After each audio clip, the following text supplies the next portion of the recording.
আসসালামু আলাইকুম।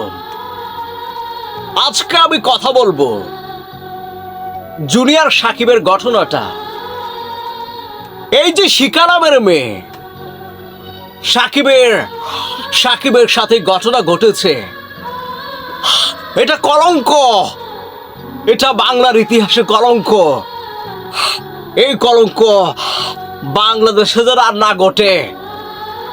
এই শিখা নামের মেয়েটাকে আপনারা এমন শাস্তি দিবেন, বাংলাদেশে যেন কোনো নারী আর এই ঘটনা না ঘটা। হ্যাঁ জজ সাহেব, হ্যাঁ, আপনারা এমন একটা শাস্তির ব্যবস্থা করবেন এই শিখা নামের মেয়েটার জন্য, যে কিনা একটা পুরুষের সারা জীবনের কষ্ট দিয়েছে। এই শিখা নামের মেয়ে, তাকে আপনারা ধরে এনে একটা শাস্তি দেবেন।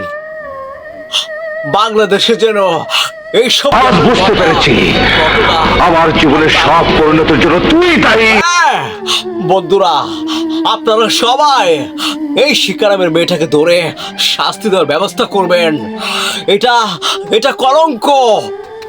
এই ঘটনা যেন বাংলাদেশে আর না ঘটে। আমি সেই জন্য আমি সবাইকে আবদার করছি, এই শিখা নামের মেয়েটাকে আপনারা ধরে আনবেন। গুড বাই সবাইকে। আসসালামু আলাইকুম।